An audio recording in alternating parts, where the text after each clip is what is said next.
OK，各位看好，门就已经关起来了。好，这就是我们现在关门的方式。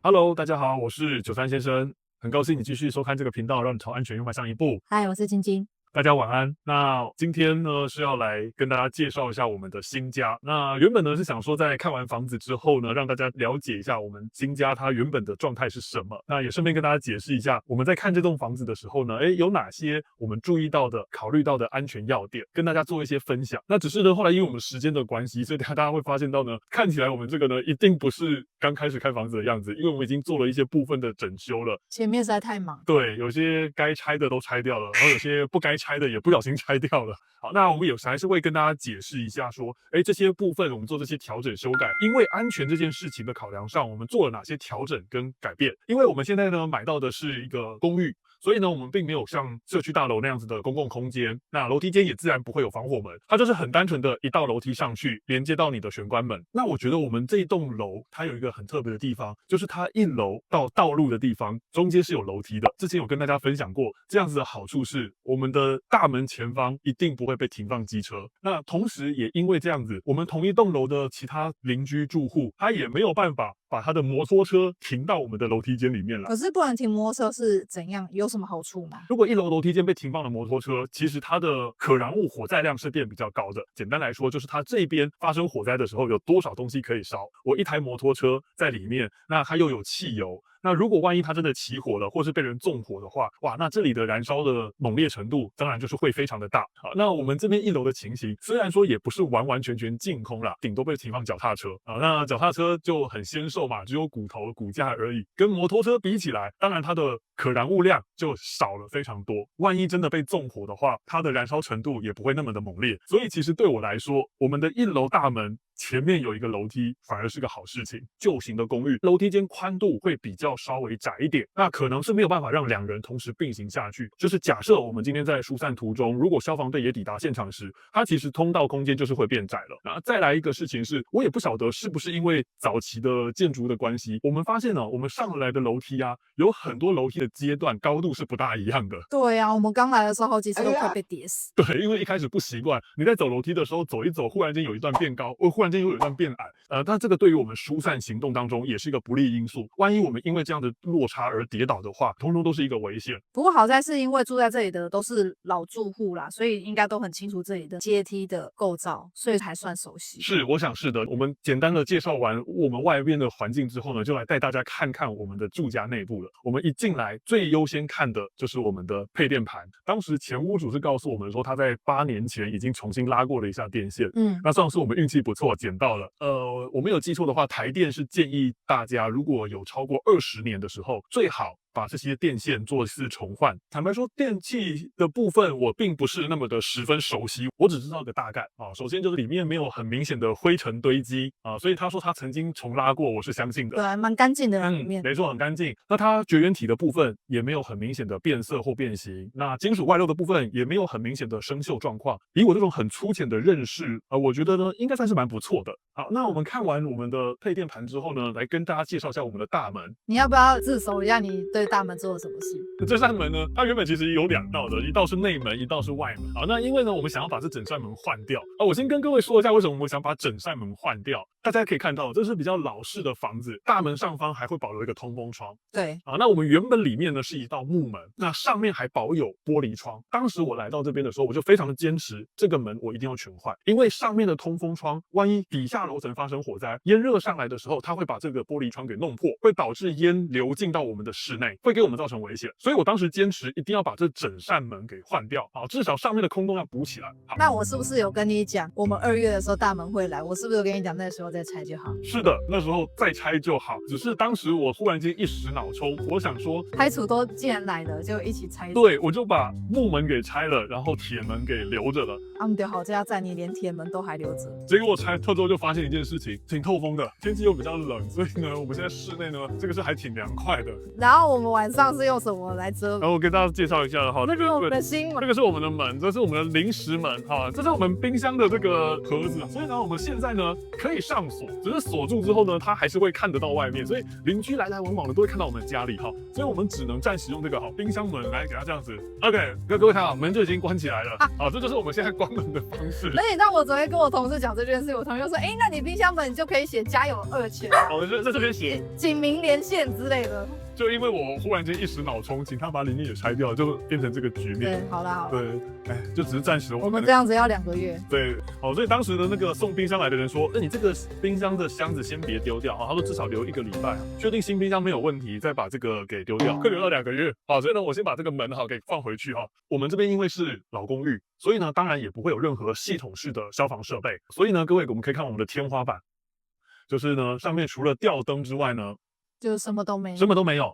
我们当然会自己去安装住宅用火灾警报器。那我们这一间呢，总共是有3房2厅啊，所以呢，我会装5个住警器。好，那接下来呢，这里是我们的厨房，这边呢并不是使用天然气，我们这里使用的是钢瓶瓦斯，就会有用火的风险。好，那这个部分呢不能够避免。那在这里呢，我觉得有个部分要来秀给大家看的，是我们这一户里面目前它的所有插座，通通都是2孔的插座，预计会请水电师傅把我们这边2孔插座通通换成3孔的插座。为什么要特地换成3孔插座？2孔插座不是也能用吗？3孔它多出来的那一孔是做接地用的，那也会尽量避免我们出现感电的状况。所以其实呢，能够用3孔插座的话，它会比较安全一点。怕触电。是的，是的，是的。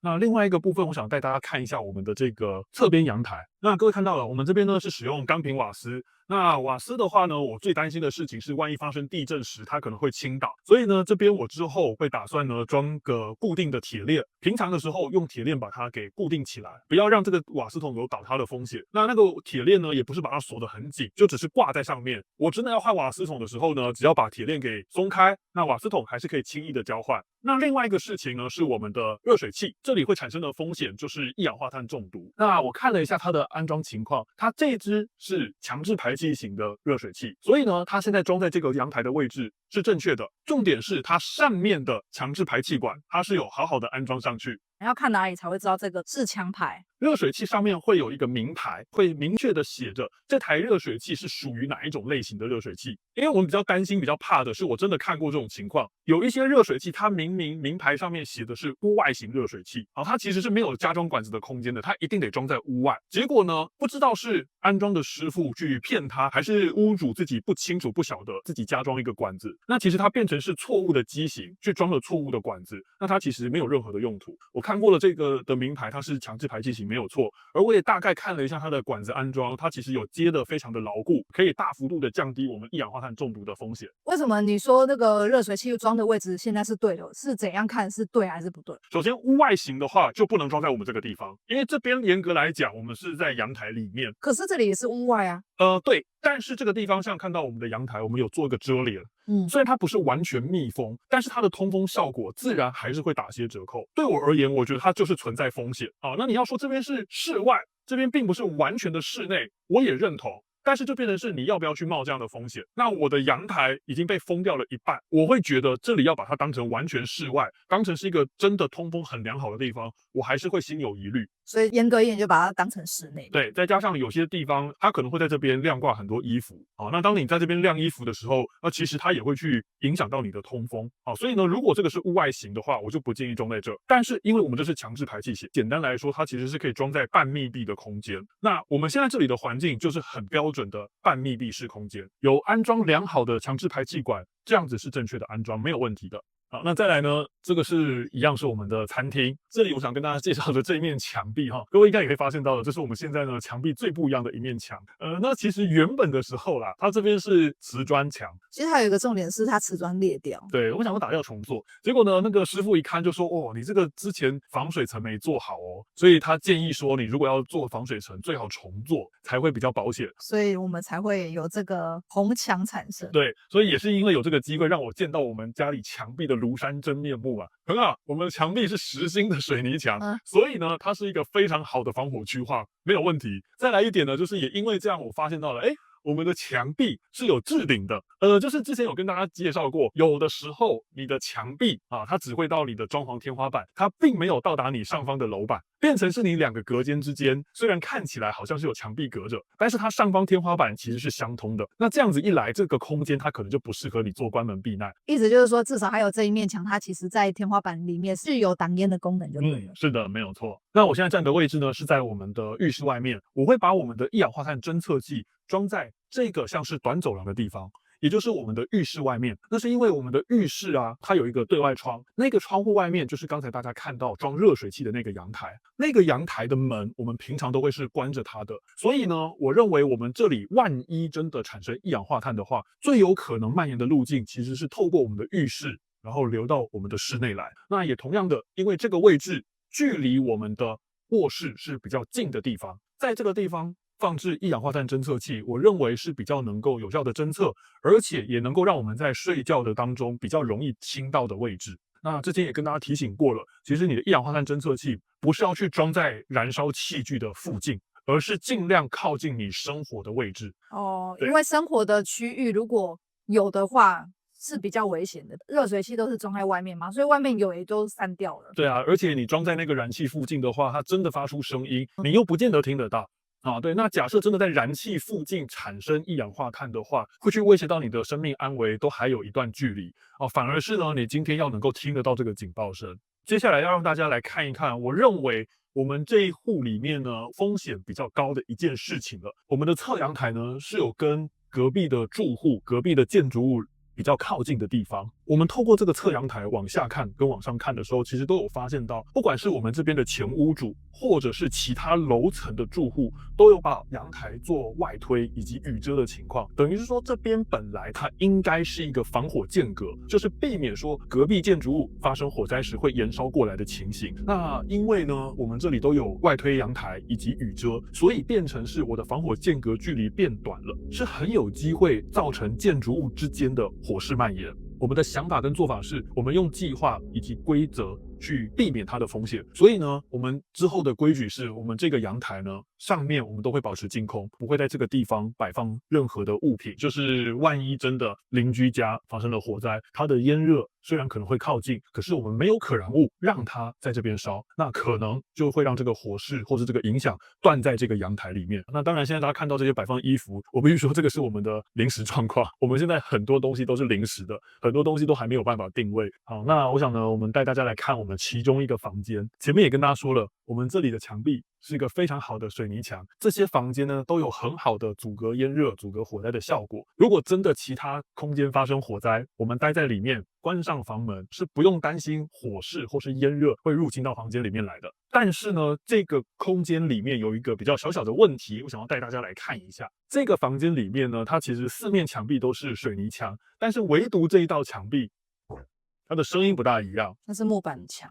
对，它听起来应该是木板墙。那这个房间呢，隔壁的另外一个房间就是我们的卧室。那这两个房间中间是用木板墙隔成的，也就是说，我会认为这个房间跟我们的主卧室其实算是同一个防火区划。一个隔间，然后怎么了吗？这边发生火灾了啊，那在主卧室其实是不安全的。哦，好的，那最后这一间呢，就是我们的工作室。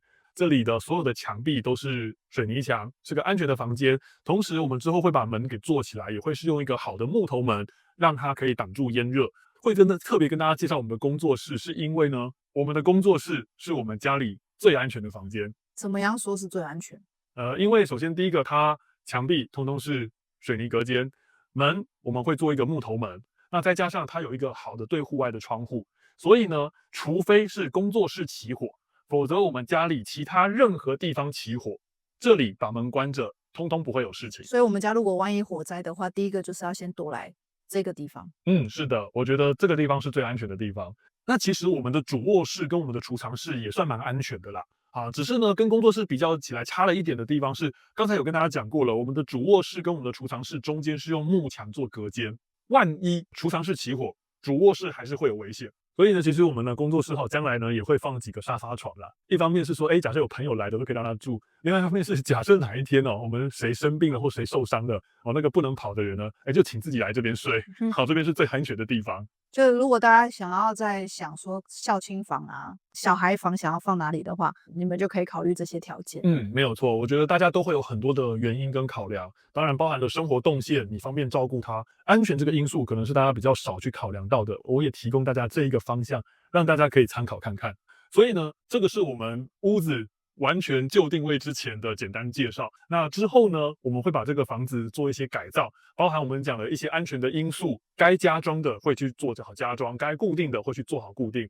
那之后呢，我们再来跟大家分享一下我们的家完成版的样子，到底在安全方面我们多做了哪一些的努力。那希望这些内容呢，也可以让大家做个参考，怎么帮自己家里打造一个安全的环境。好，那希望这些内容、这些资讯对大家有所帮助。好，那我想今天的影片我们就介绍到这边啊。如果各位有从这一集获得收获的话呢，请按赞、订阅、分享我们的影片。对于居住安全，你有什么疑问呢？欢迎下面留言。好，那今天就到这边喽，下次再见。